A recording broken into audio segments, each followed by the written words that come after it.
What's going on, America? This is Kevin in Kevin's Corner. And I got one question. When are they going to stop Mad Max Waters from running all over the place? The Waters is running everywhere and nobody's stopping it. They keep bringing Mad Max Waters on TV to embarrass herself, to embarrass the whole planet, to embarrass our whole galaxy, to embarrass the whole universe, to embarrass everybody in every place in the world. That's what she's doing, because MSNBC brought her on and let her get up there and speak. And I'm thinking to myself, do you even care about the integrity of the people that you bring on? And if they're making sense? We could have replaced Mad Max with a chimpanzee that would have made better sense. I mean, the chimp would have been up there like,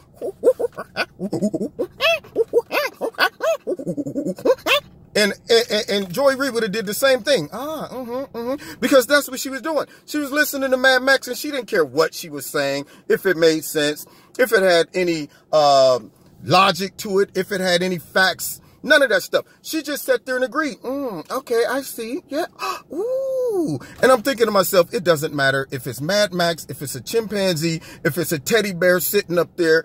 It doesn't matter, because see, right now, all y'all want is somebody to get on TV and echo the garbage that you guys want to spread. Because if it was a logical thinking person with an alternative narrative, Joy Reid would have been challenging her. But she let Mad Max rip off about a 5-minute monologue about the whole Putin-Russian thing, and it didn't even make sense. First of all, Joy Reid started off by saying that, you know, I want to talk about President Trump's meeting last week with Vladimir Putin, where he got on stage and submitted to Vladimir Putin. Now, she starts off with the negative term like submission, because she wants to plant the subliminal in the minds of the people that the president was weak and soft, like Putin just had him on stage in a rear naked choke and President Trump tapped out, or had him in a full-blown armbar and President Trump was tapping out.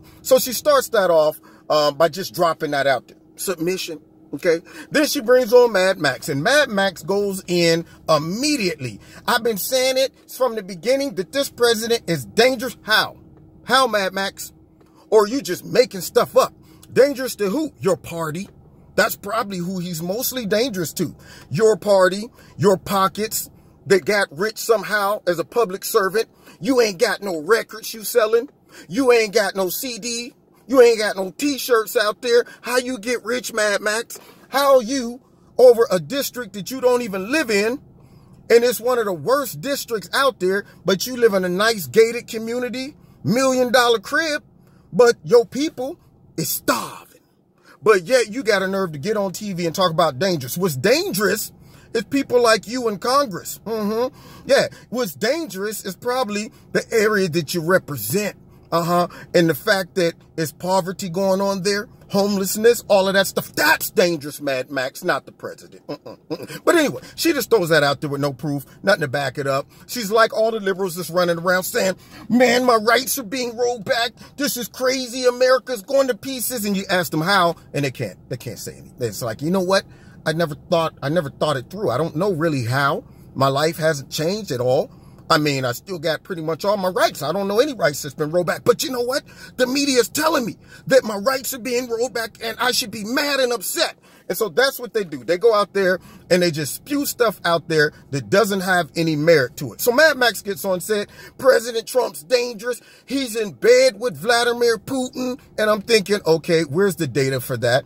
And then she goes on to say, and this is a long relationship. This relationship started way before he became president. No evidence was so, what so matters. I mean, it's just like, you know what? I don't have to actually prove nothing. I can just get on TV nowadays and spew out all kinds of accusations. I could just say pretty much any type of rhetoric that I want, because at the end of the day, liberal media is the dominant type of media that we have out there. Therefore, the reason they get away with this stuff is because none of them check each other. If MSNBC, CNN, ABC, NBC, all of those stations had integrity, they would be hearing stuff from each other, other channels, and they'd be going, okay, did Mad Max just get on there and make a claim like Putin and Trump have a long-term relationship, but have no proof? Just threw that out there as if this was fact and news. Where's the phone calls? Huh, Mad Max? Where is the transcripts? Where is the pictures of Putin shaking hands with Trump and them hanging out, golfing? You know, any of that stuff? I mean, far as I know, Trump met him one time at some pageant or some event, talked to him for a few seconds. Other than that, they didn't meet again until Trump became president. So where's this long-term relationship you're speaking of? Or are you just making it up? Probably the latter. I believe you're just making it up. And then she goes on to say, because Trump can't borrow money in America. And I'm going, who says that? I don't understand what you're talking. What are you speaking of? She said he's broke and he can't borrow no money from any banks in America. And I'm thinking to myself, okay, if he's so broke, why isn't he taking a salary as president? I would think if he's butt naked, you know, if his bank account and piggy bank is completely empty, he should probably be saying, I need that salary, man. What y'all doing? But no, he's opted not to take the salary. So she throws out this accusation with no evidence. And then she goes on to say him and his allies are setting this up because they're all a part of the Kremlin clan. And I'm going, what proof? What evidence? Nothing. Had the nerve to start listing them. Manafort. She tried to say George Papadopoulos and couldn't say it. George Papadopoulos. Couldn't even say his name. But she says that, you know, and Trump is the centerpiece of all this. See, and what they really focusing on, Putin got something over him. They got an agreement for Trump to relieve Putin on these sanctions, which hasn't happened yet. And the Democratic Party, along with Mad Max, are pushing sanctions. And I wonder why. You know, considering that Russia's not even a bigger threat than China, and yet China does a lot of the same type of things that Russia does in their country, but China benefits a lot of politicians more so than Russia.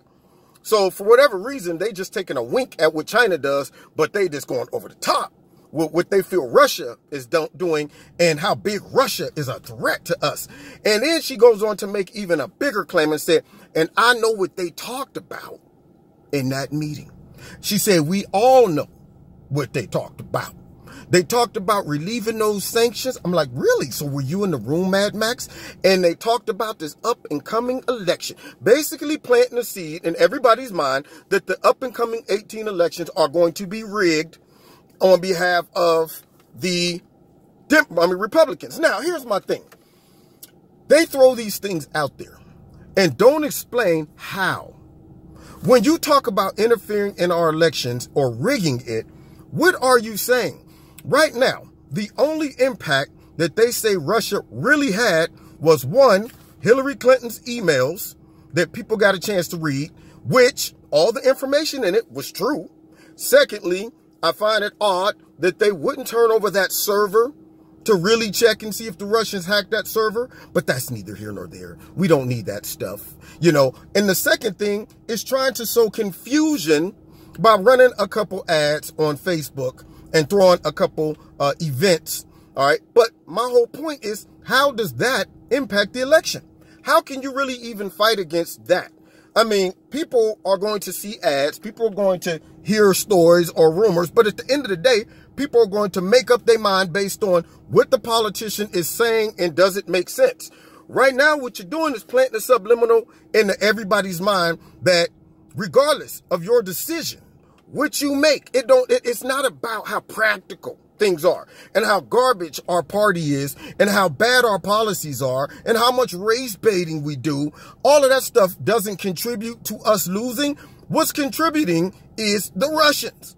So now all of a sudden, when we get our butts beat in November and we lose again in 2020, we have another narrative. It's Russia. Russia beat us. And she says that it's because Trump sat there in that meeting for 2 hours talking about relieving sanctions. And she said, and Putin got something over him.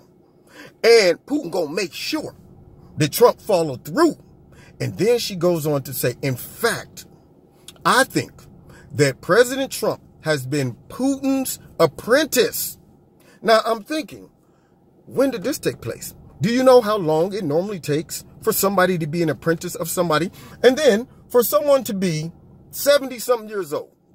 I don't think they're looking for a Mr. Miyagi in their life They're not looking for a Danielson, you know, kung fu. They ain't looking for that. They ain't looking for the old school kung fu when he said, if you can snatch the pebble from my hand. They ain't looking for that. They don't want a mentor. At 70-something, do you think Trump's personality would allow him to be mentored by Putin? You think Trump, who had to show The Apprentice, would say, now let me humble myself under the Kremlin and listen to old wise Putin direct me on how to implement a diabolical scheme, you know? But she has the nerve to throw this out there and says for a long time this has been taking place. No evidence, no data, no proof, just a wild accusation, which I guess that's all MSNBC requires now. Just accusations, and they just shake their head because the whole time Joy Reid's in like, ooh, Apprentice, huh? Yeah, and she says the whole thing is designed so that he can relieve Russia from these sanctions. And I say to myself, you know, this is what gives the fake news a bad name. When you let people like Mad Max Maxine get on TV and just run all over the place. Water going to, you see, the reason I compare, her last name is perfect. Because the thing about water is you can't control it. It will run all over the place. And that's what happens when she opens her mouth. Lies just come out like water. I mean, just run all over the place. You ever try to catch some water? As soon as you block it, it goes out another way, goes around you. Waters are forced to be reckoned with if you don't contain it. And Mad Max Waters is out of control. They letting her just flow everywhere. And when you put her on TV and she spew out garbage like this, it's an embarrassment. It is. It's an embarrassment to their TV station. Once again, you call them fake news, they get mad. But yet, she throws out all these wild, fake accusations with no proof. And yet, people are gullible enough to go, see, I knew it. I knew that Trump was in bed with Putin because Maxine Waters said it. Where's the proof? We don't need that. We believe Mad Max ain't got no hidden agenda. We believe Mad Max is in on all the intel reports, even though she can't pronounce George Papadopoulos correctly. We believe Mad Max don't need no real proof. Mad Max, all she got to do is give out all kind of speculations because Mad Max represent the people. No, Mad Max represents herself when she should be representing her district, but she's running around launching war against the president. That's what she's doing while her people in her district are hurting. So I don't want to hear nothing else from Mad Max Waters. She need to go somewhere and sit down or actually go back into her own district and spend some time there and do some self-inventory. Clean up your own house before you go snooping around judging other people's houses, Mad Max. Now that's my take on it. You've been listening to Kevin and Kevin's Corner. Now, if you get a chance, check out the interview. It's ridiculous. Just type in Joy Reid interviews Mad Max, and you'll see it. It'll come up. Anyway, God bless you. You've been listening to Kevin and Kevin's Corner. Check me out on Wednesday nights at 7:30. Find me on Facebook, Twitter. Join my Minorities for Trump page. And if you want to donate to Kevin's Corner, there are links in the bottom to do so. I appreciate it. God bless. And somebody put a plug in the water, because the water's running all over the place right now. God bless.